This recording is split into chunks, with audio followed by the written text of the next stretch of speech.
sessão está sendo gravada. Ok. No início eu falei um pouco sobre as datas aqui, os formatos, né? Onde a gente pode colocar uma data abreviada, pode colocar uma data completa, e aí é necessário expandir as células para se adequar ao que a gente está tentando exibir. O Excel, felizmente, consegue entender que ele tem dados ali, ele só não tem espaço. E aí, então, ele vai adequar o tamanho aí de acordo com o que ele tem. Se ele não tiver, ele vai preencher com alguma coisa que nos diga que é o seguinte, cara, não consigo te exibir aqui. Funções básicas ali das fórmulas automáticas, que é a autossoma, a média automática. Ele tem o contar números também, que vai contar quantas células então tem preenchidas acima. Não é muito útil contar números nessa situação, mas pode vir a ser, depende aí do controle que se tem. Traz um número máximo, traz um número mínimo presente numa lista. Também é bom em listas compridas, né? A gente seleciona tudo aqui e lá no final vai colocar o máximo ou o mínimo. E aí, por algum motivo, aparece o zero. Mas enfim. Como passar dados de uma tabela para outra também. Aqui o nosso grande total ficou em R$ 10.719,80. Para eu exibir isso numa outra planilha, eu teria então que preencher a célula com um símbolo de igual, aí entre aspas simples, o nome da planilha que originou aquele dado, 01/2020, fecha as aspas simples, aí um ponto de exclamação, que vai dizer que é um dado fixo, e essa célula ela é uma referência fixa também, então ela é um símbolo de $F, um símbolo de $16. E vai nos trazer então o conteúdo lá da célula número F16, que é a que traz a soma do mês então de janeiro. Também falamos um pouco aqui sobre a formatação condicional. Podemos formatar condicionalmente de acordo com a data, então uma nova regra, formatar células que contenham uma data que ocorre no mês passado, por exemplo. Deixa eu até alterar essa regra. Eu tenho que dar uma definição de formato para ela. Sim, acho que ainda não vai aparecer, porque não tem nenhuma do mês passado. Mas no momento que eu colocar algo no dia 30 de agosto de 2020, ele fica formatado de acordo. Também é possível formatar de acordo com o texto. Como a gente viu, vamos formatar uma célula que contenha um texto específico que seja demais despesas, por exemplo. Demais despesas. Vamos formatar com um amarelinho aqui. Ou a gente pode formatar também de acordo com um texto que ele não tem. Então, o texto específico não contém recebimentos. Fica formatado ali numa cor que não é o verdinho do recebimento. Aqui eu mostrei um pouco do preenchimento automático do Excel, que ele faz uma maravilha em preenchimento automático. Ele pode também preencher de diversas outras maneiras uma sequência, né? Ele pode continuar essa sequência de várias formas, preenchendo sem formatação, preenchendo somente a formatação, preenchimento relâmpago, por exemplo, aqui seria um preenchimento relâmpago. Não, também não. Então tá. Para datas, funciona também o preenchimento automático. Se a gente colocar então uma série de datas que tenham alguma sequência lógica, no caso aqui isso é 1, 2, 3 do mesmo mês, a gente pode ou arrastar ou ainda preencher dias dentro de uma seleção, né? Então eu seleciono algo maior e vou preencher os dias da semana, por exemplo, ou preencher meses, né? Ele vai para os próximos meses. Então é mais uma questão de brincar e descobrir como que o Excel está interpretando aquela série de dados. A autossoma também. Vamos supor que aqui eu tenha um total ao fim disso. E esses valores agora vão se repetir dentro dessa planilha. Para saber o total de todos dentro de um determinado mês ou de uma determinada empresa, a gente pode selecionar tudo e em fórmulas a autossoma preenche isso para nós. Claro que ele vai ter alguns probleminhas, como por exemplo aqui, que ele está tentando somar e deu uma data, não era para ele somar uma data, porque o G2 ao G5 não é uma data, mas é provavelmente isso aconteceu porque eu digitei uma data aqui embaixo e ele assumiu que seriam só datas. Então, novamente, para formatação geral, sem formato específico, e ele volta ao normal. O que acontece? Quando a gente coloca uma data aqui, a gente coloca forma data abreviada, a gente coloca 01 do 01 e ele não entende. Não tem espaço aqui, melhor dizendo. Mas se eu colocar 46.250, ele também assume uma data. Porque tem uma relação lá, de acordo com o número de segundos que se passaram desde um determinado tempo até para frente, enfim. É um cálculo bem esquisito que o Excel faz, mas é um número grande que ele interpreta como uma data. Então pode ocorrer essas confusões. Cronograma aqui. Eu vou fazer com a terça-feira para a gente garantir, por exemplo, o preenchimento de determinadas células de acordo com uma lista, né, para que o usuário final ou para que nós mesmos não façamos o preenchimento de forma incorreta, a gente pode definir que os funcionários que vão preencher a escala na terça-feira são esses. Então a gente primeiro seleciona, cria, né, tem que colocar os dados de algum lugar, tem que sair os dados. E nós vamos em inserir uma tabela. Esses são os dados da tabela, ela tem cabeçalhos. E então, em fórmulas e definir um nome dessa tabela, que são os funcionários da terça, se refere a essa tabela aqui, ok? E então, nos dados, temos que selecionar o que vai ser preenchido, tá? E aí, em dados, validação, a gente pode definir o que pode ser ou não ser o conteúdo daquela célula. Então aqui pode ser um valor qualquer, um número inteiro, uma data, uma hora, ou no nosso caso uma lista, cuja fonte, ao pressionar o botão F3, a gente tem aí uma lista das nossas listas, onde a gente seleciona então os funcionários da terça, que é aqui atrás a lista que acabamos de criar.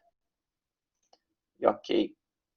Então a gente pode fazer esse preenchimento através da lista.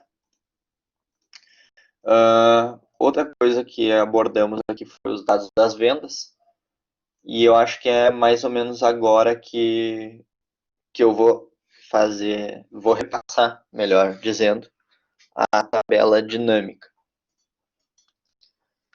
Então, esse início da gravação aí deu uns 10 ou 15 minutos, foi rapidinho só para repassar mesmo, é o que vai ficar disponível, né?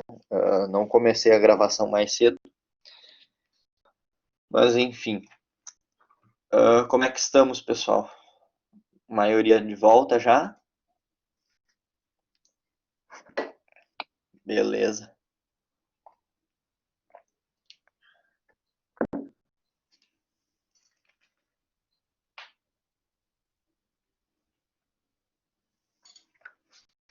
Bom, na nossa tabela dinâmica aí, ela pode ficar assim, né? De acordo com os filtros que nós vamos usar. Então eu vou usar a mesma tabela dinâmica novamente, vou inserir uma tabela dinâmica recomendada, e aqui a gente pode ver que ele traz soma de preço unitário por cidade, preço total por cidade, quantidade e soma de preço total. Eu gosto de vir com ela em branco e colocar tudo. E aí vai dar uma tabela bem completinha. Claro, a gente tem que clicar no mais aqui, né? Vai virar um bagulho enorme. Lucas, a partir de umas 8h50, mais ou menos, eu iniciei a gravação. Fiz uma repassada no conteúdo que a gente viu antes do intervalo. E agora estou iniciando novamente na tabela dinâmica. Mas qualquer coisa eu não tenho conteúdo para ficar até as 10h15 aqui, tá? Eu acho que até as 9h30 a gente finaliza as minhas explicações, o que eu trouxe de material para hoje. Então a gente vai ter um tempinho ali para tirar dúvidas, para esclarecimentos e o que mais vocês tiverem de curiosidades.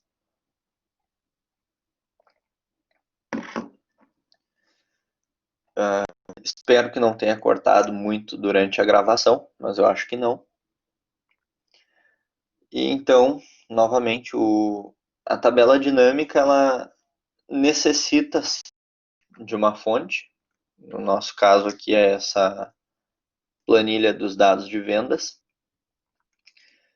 Ela geralmente é uma planilha grande, ela vai ser grande, mas a tabela dinâmica nos permite ver ela de uma forma simplificada. Claro que selecionando tudo também vai ser complicado, né? Mas eu posso, por exemplo, filtrar a data do pedido aqui pelos meses, como já está filtrado.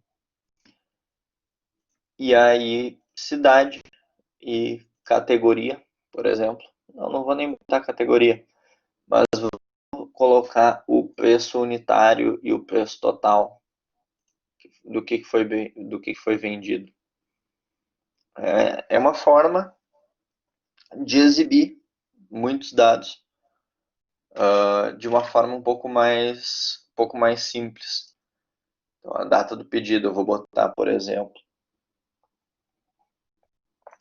somente o mês de janeiro, já fica bem mais compacto.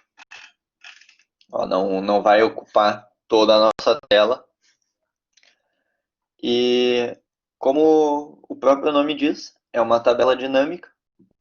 A gente pode ter uma fonte em algum lugar, no nosso caso é a parte de dados de vendas ali, e a partir dessa fonte a gente molda como temos necessidade dos dados. Não sei se é muita coisa de uma vez, mas eu acredito que essa parte aqui da tabela dinâmica seja mais tranquilo, porque a gente só tem que escolher o que quer ver. Cada tabela vai ter uma saída diferente. Cabe a nós escolher o que a gente quer ver. Como que a gente vai interpretar isso. Tranquilo a tabela dinâmica para todo mundo?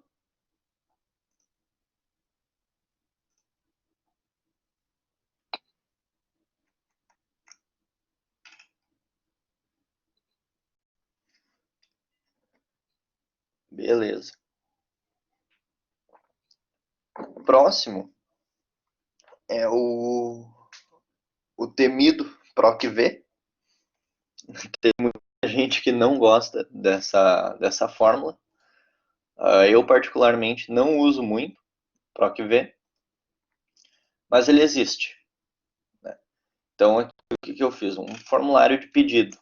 Eu acredito que seja fácil de navegar pelo Excel para a gente fazer isso aqui. Eu vou até fazer o formulário 2 aqui do lado, ou se vocês quiserem eu posso preencher esse existente mesmo. Mas é uma forma de facilitar a vida, seja do cliente, seja a sua própria, né? Quando criar um formulário desses, seja para um pedido de roupa, aqui no caso, ou para um pedido de serviço, o que pode ser adaptado, né? A gente tem alguns valores que não vão mudar, o formulário de pedido é um deles. Data, a gente pode fazer uso daquela fórmula igual a hoje. E aqui nos produtos, vamos ter, sei lá, diversos outros produtos. Jaqueta, casaco, calça, botar bermuda, chinelo.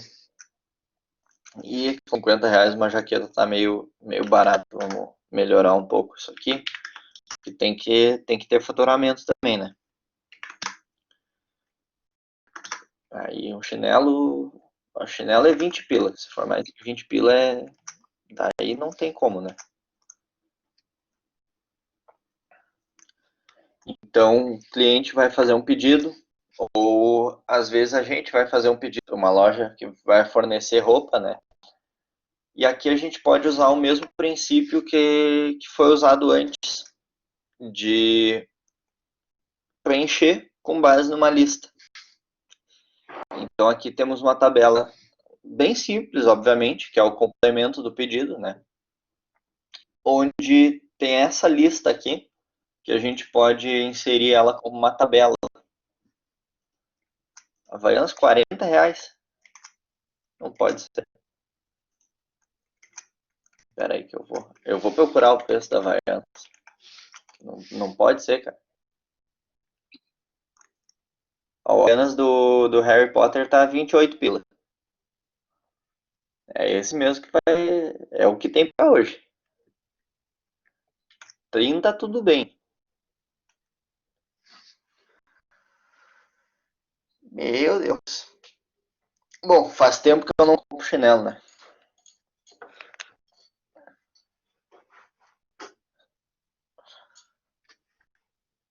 Ah, tá maluco. Bom, vamos colocar mais alguma coisa aqui. Tá, vou atualizar então o preço do chinelo. Pronto. Então, quando esse pedido for feito, tem uma forma que eu já mostrei antes, que é de dizer, não, é isso aqui só que tem para escolher. Então, por que eu não posso fazer? Porque tem filtro, coisa linda. Boa, Excel. Obrigado. Tudo que eu precisava para hoje. Dados, filtro removido. Beleza. Então vamos lá. Eu insiro como uma tabela, cabeçalhos também. Aqui dentro dessa telinha eu posso também remover duplicatas, enfim. Não existe duplicata aqui, mas enfim, o Excel basicamente diz o seguinte: se tu quiser, eu estou aqui para fazer isso. E aí, de novo, lá em fórmulas, definir nome, eu vou botar o nome dessa tabela como nomes dos produtos para toda a pasta de trabalho. O escopo é aqui, o escopo não, a referência, né? Só isso aqui. Que troço chato. Aqui. Ok. E aí, lá no nosso pedido, posso dizer que aquelas células ali só vão ser válidas se o valor inserido estiver numa lista e a fonte vai ser o nosso nomes produtos. Então aqui eu só vou conseguir colocar o que tiver lá nos nossos produtos. E aí, aqui entrou um negócio interessante, que é um valor não definido. O que é isso? Isso é o PROC-V. É uma fórmula do Excel, pode ser inserida através aqui das fórmulas função ou pesquisa e referência. Tá?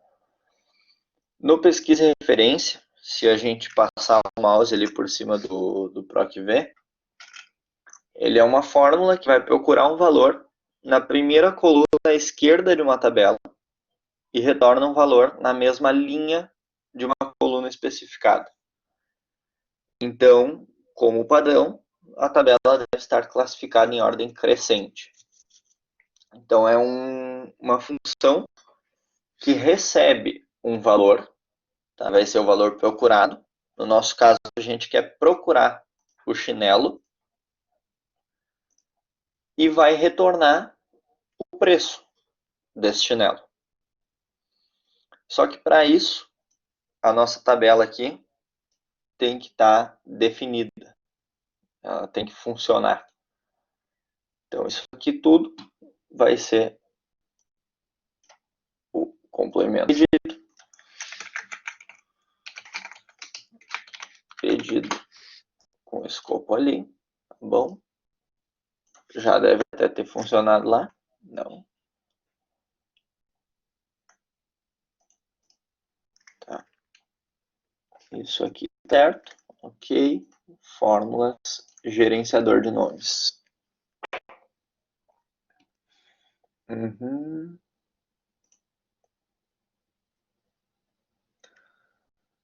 Eu acho que eu tenho que definir como tabela. Bem provável que eu tenha que definir tudo isso como uma tabela.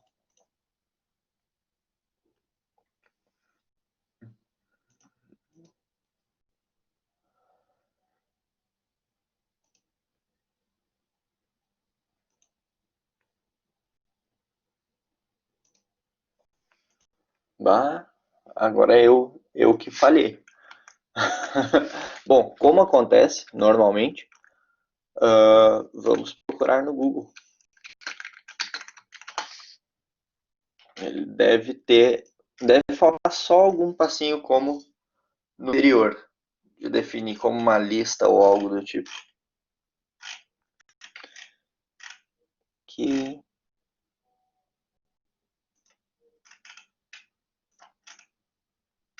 não é isso mesmo. Deixa eu tirar eles dos gerenciadores de nome. Aqui. E aqui eu vou alterar S2. E aqui vai até o 6, ó. Até o 5. Não, deixa eu selecionar assim. Nenhum desses. Isso aqui se refere a isso aqui. Tá. Fechar. Agora deve funcionar ali. Isso, trouxe o valor 40. Então é basicamente, retomando para o que vem, né? A gente definiu essa tabela aqui, e aí tem que definir mais uma como lista, né? Definir um nome aqui para ela, e o que ela se refere, clicando então no que é a referência. E aí, quando a gente estiver na outra tabela, o Excel passa a reconhecer aquilo.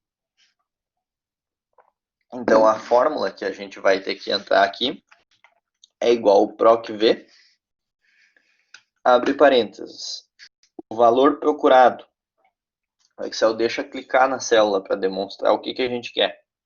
Então, o valor procurado é B13 aí, que é basicamente, o Excel vai procurar, deixa eu ir lá para cima. O Excel vai procurar por calça, e aí a gente tem que informar qual é a tabela matriz. Eu acho que com o F3, o F nos abre uma lista de tabelas, que é o procura preço aqui. O número do índice da coluna. como tinha lá na explicação do PROC-V, ele vai procurar um valor, que no nosso caso é calça, e aí ele vai retornar um valor que esteja na mesma linha, um certo número de colunas à direita. Então aqui vai ser 2, vai ser a segunda coluna. Procurar no intervalo, ou seja, tu quer alguma coisa semelhante ou não quer. Que ele já traz, o verdadeiro é uma correspondência aproximada e um falso é uma correspondência exata. Eu quero a correspondência exata. E ele traz o primeiro valor, então, à direita de calça, que é 90, como a gente tinha cadastrado. Aqui segue a mesma regrinha de arrastar, e ele vai preencher as demais casas. E aí, o que não tiver preenchido, como pode ver aqui que não está preenchido, ele traz um valor esquisito, né? Ele traz aquele padrãozinho do Excel dizendo não encontrei isso, até que a gente preencha com algum valor que seja aceitável para ele. Ó, conforme vamos preenchendo aqui, ele vai trazendo os valores como tinha na nossa lista. Para que isso não aconteça, tem a função if no Excel. O C, na verdade. Então, se a célula for vazia, aquela célula na direita vai ser vazia. E se a célula é preenchida, a gente vai trazer lá na direita o valor. Isso em fórmula no Excel mesmo é um igual C. O teste lógico, ou seja, onde ele vai testar a validade daquela informação, é a coluna B aqui. Então, se o B18 for igual a duas aspas duplas, ok. Se o B18 for igual a abre aspas duplas, espaço, fecha aspas duplas, se aquela célula não tiver nada dentro, caso isso for verdadeiro, a gente preenche também o C com espaço. Porém, se for falso, aí que a gente vai botar o valor do PROC-V. Então, isso aqui, basicamente, eu vou copiar e vou colar ali no início do PROC-V. E ele vai achar um erro na minha fórmula, faltou um parêntese, mas eu aceito a correção. E agora, se eu usar essa fórmula aqui para baixo, ele não deveria trazer esse não disponível aqui. Vamos ver por quê.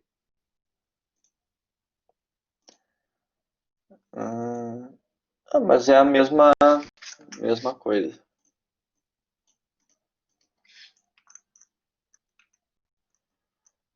PROC-V. Ali tem o falso. Deixa eu botar um falso aqui. E aí expande isso. Isso aí. Então, quando a gente usa uma função combinada com a outra, no caso essa é uma função básica do Excel, função C, ele primeiro verifica se alguma coisa é verdade ou não. Se essa coisa não for verdade, aí ele vai fazer alguma coisa.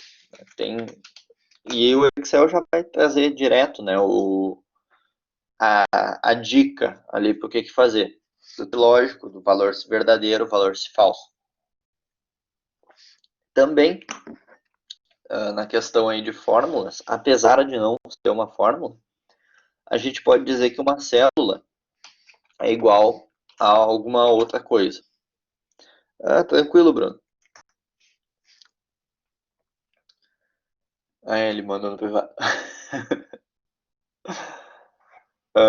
Bom, o que dá para fazer aqui? A gente pode fazer a célula C12,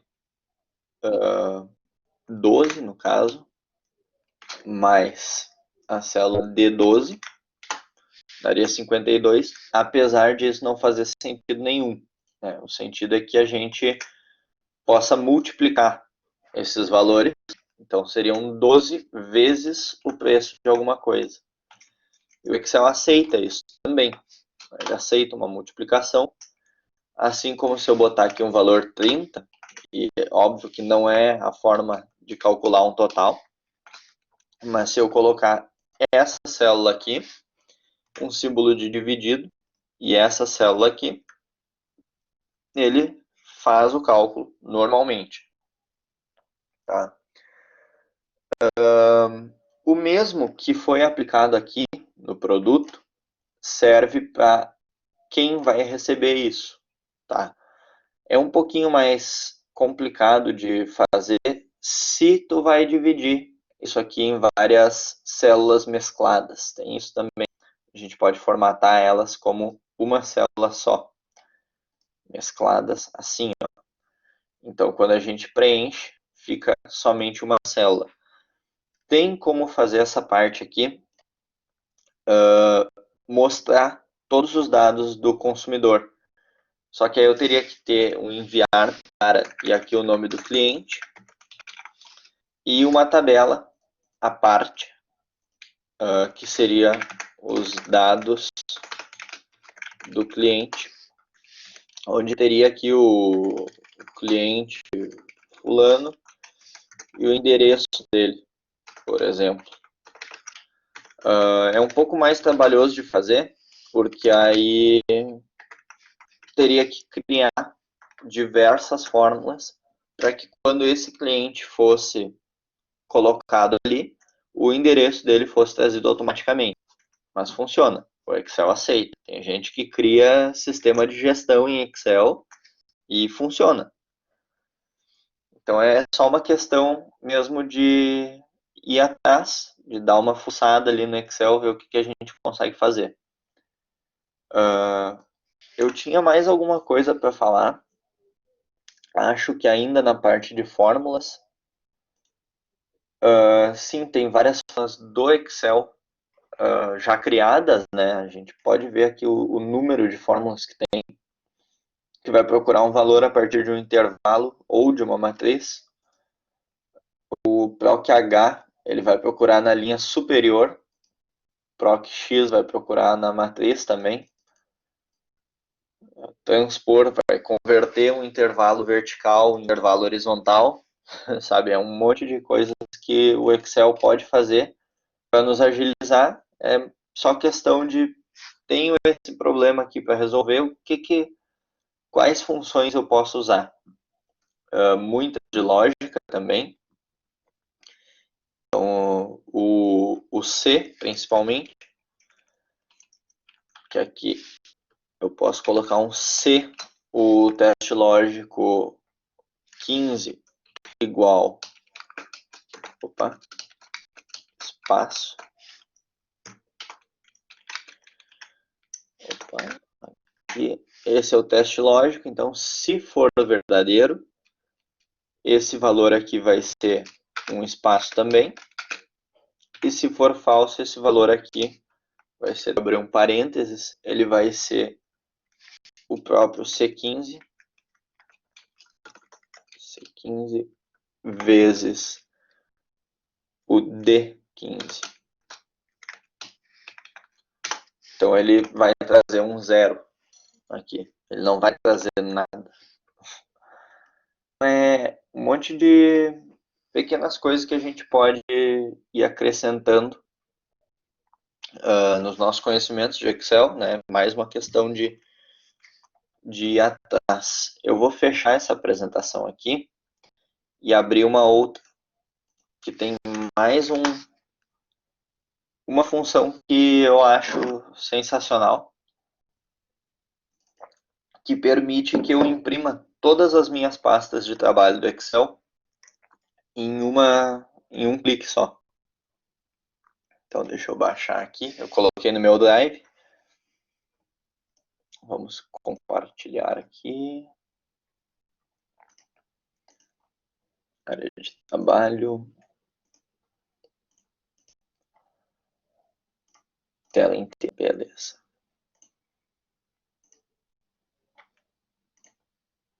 Tá aqui.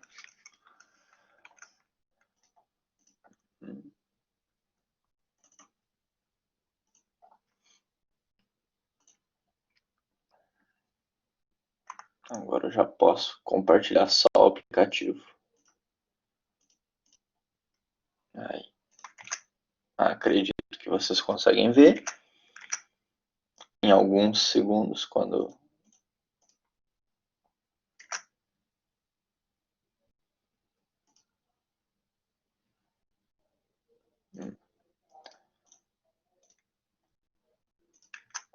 tá, acho que agora vai aparecer para vocês.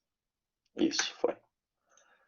Isso aqui é uma tabela, várias tabelas, na verdade, onde eu listei documentos, eventuais documentos, que os meus clientes precisam trazer para o escritório.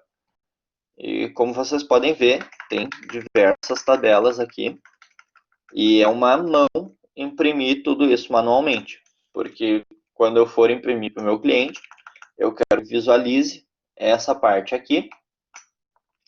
Eu dou um Ctrl P e aí eu seleciono uma impressora de PDF, por exemplo.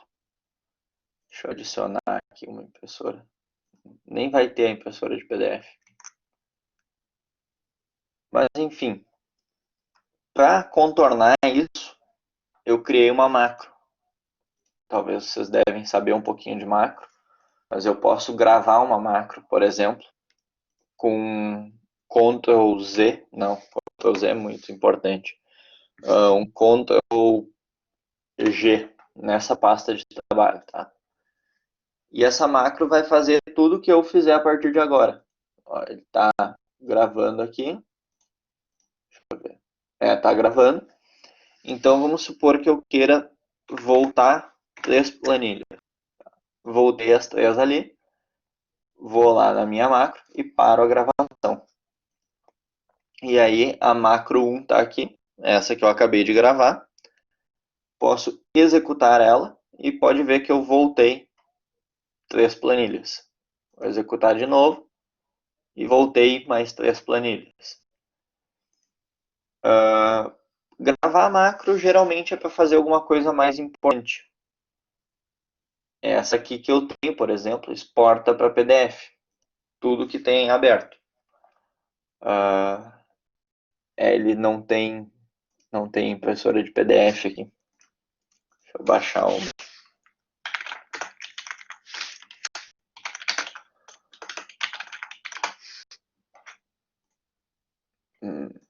Não vai ter aqui. Mas enfim, aqui na macro em si, a gente pode exibir ela e editar. Né? Aqui tem um código que é em VBA. Isso aqui é a linguagem de programação do Excel. Funciona muito bem pro Excel. Eu acho que não funciona em nada mais. Mas ela basicamente, para um X inicial 1 até a contagem de planilhas abertas, se o nome da planilha é base, que no caso é a planilha principal que eu utilizo, então é para não selecionar aquela planilha. E as demais ele seleciona, obviamente. Ele seleciona a última célula, vai até a parte mais da esquerda dela, vai 2 para a direita, seleciona até a primeira e exporta tudo isso em um PDF. Então é uma macro bem interessante, que eu demorei um pouco para desenvolver, mas ela facilita o meu trabalho, de ao invés de ter que imprimir 30, 40 planilhas, ela faz uma vez só.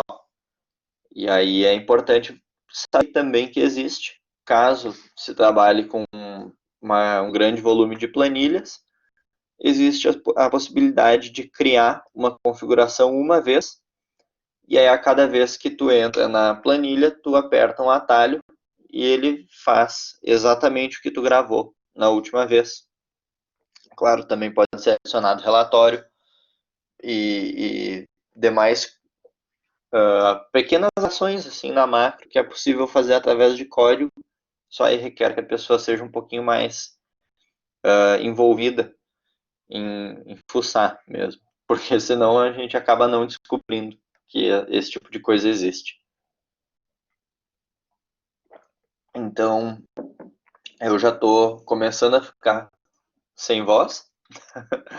Eu acho que eu falei por tanto tempo. E não sei, pessoal. É o conteúdo que eu tinha preparado para mostrar hoje. Espero que ferramentas do Excel que eu mais utilizo. É uma boa pergunta, Lucas. Deixa eu até compartilhar de novo aqui o Excel. E eu tô para dizer assim que é muito mais os atalhos que eu uso, tá? É difícil tu encontrar um lugar ou uma necessidade para utilizar tantas fórmulas tão frequentemente. O normal é tu fazer uma planilha uma vez, fazer bem feito e geralmente tu esquece dela, porque ela funciona quase que sozinha.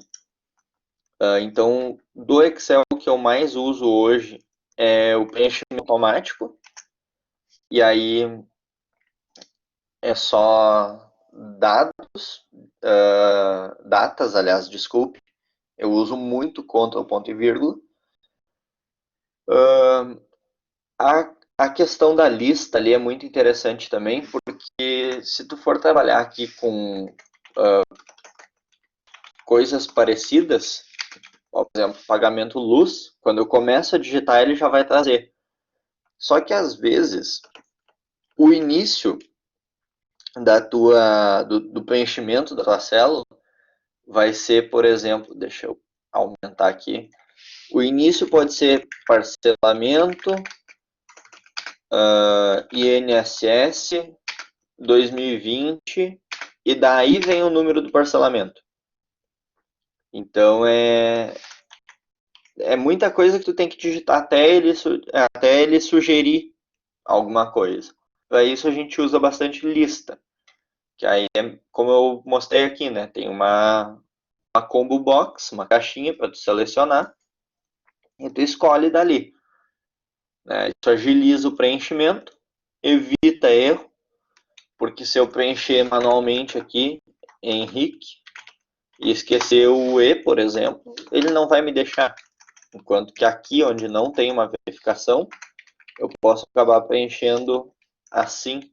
Opa, acabei apertando F1 sem querer. E agora ele vai para ver ajuda. Posso acabar preenchendo assim. Ô, porcaria. E aí, quando eu for fazer o filtro, pode não aparecer. Então, é mais questão de garantir a consistência dos dados, o que eu uso. Não tanto de fazer a firula ali, digamos assim. Ah, tá aqui o filtro. Por que eu não posso? Enfim, eu não vou perguntar para o Excel por que eu não posso. Só deixa eu responder a Mirella, Augusto. Para imprimir, segredo para não ficar cortando tanto. Eu geralmente seleciono aqui em imprimir seleção e aí eu imprimo somente o que eu selecionei. Aquela planilha que eu mostrei dos clientes, deixa eu ver se vocês conseguem ver aqui. Não está aparecendo, deixa eu compartilhar aqui.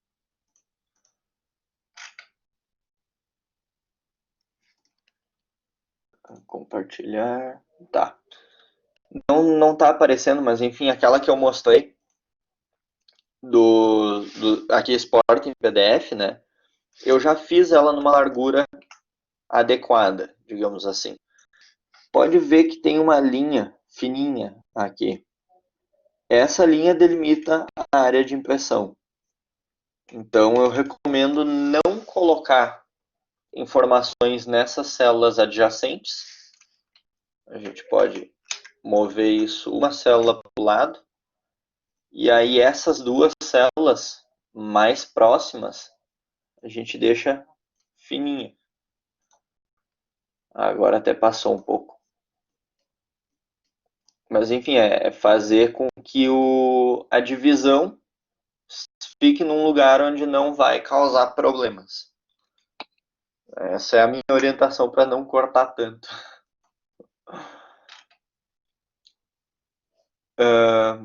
Coloca a delimitação.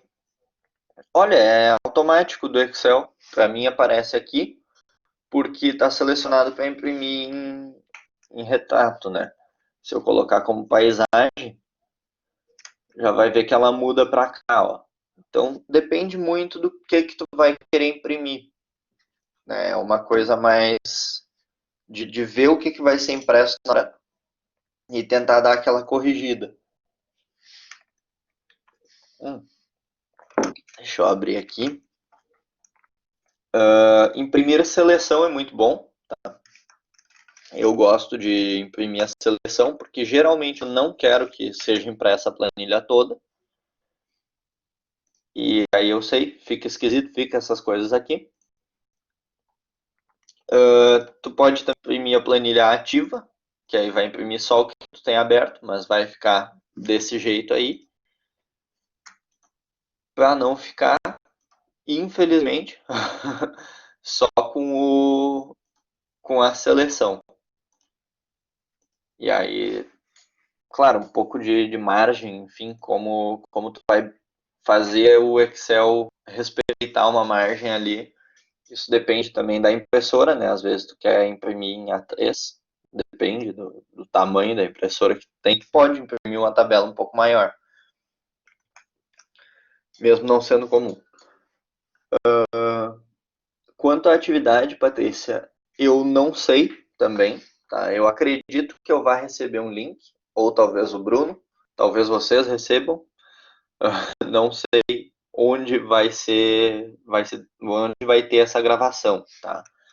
Eu vou colocar aqui no Drive essa apresentação e aí eu vou disponibilizar o link para vocês. Aqui, apresentação. Sim, o Augusto. O Bruno levantou a mão aí. Pode falar, Bruno. Oi, gente, referente à apresentação, a parte que a gente gravou, né? Não tem nenhuma informação do, do DCE sobre as gravações. Na verdade, eles já passaram a instrução, eu que não vi. Então, o que que eu peço? Quem gostaria, quem quer ter acesso à gravação, manda e-mail ali no bruno@dacfevale, tá? dac-fevale. Guilherme, tu consegue colar ali para mim? Que agora eu não consigo. E daí, manda um e-mail para mim que eu verifico daí, tá? Para passar para você. Certo? Certinho, já vou disponibilizar ali. O primeiro link vai ser o da apresentação.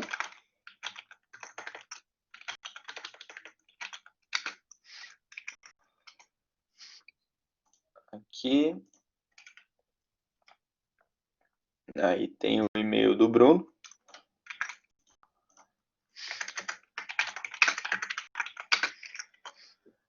E eu vou fazer o seguinte, gente. Eu vou parar a gravação agora e eu vou ver se eu consigo encontrar o link por aqui.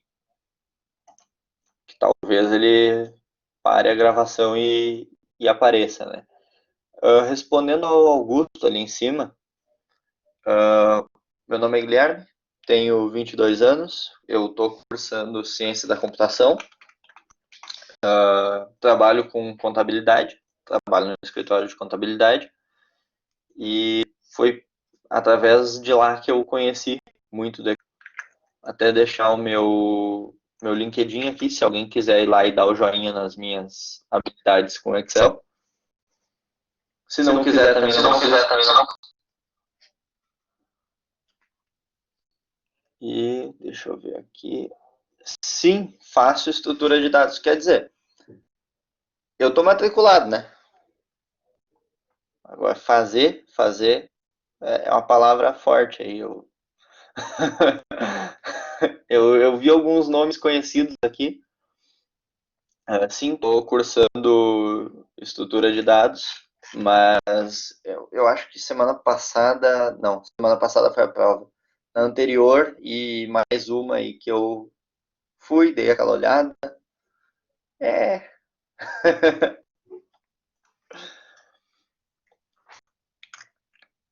Então eu acho que basicamente era isso. Eu vou agora para interromper a gravação. Tomara, inclusive, que o Juliano não olhe isso.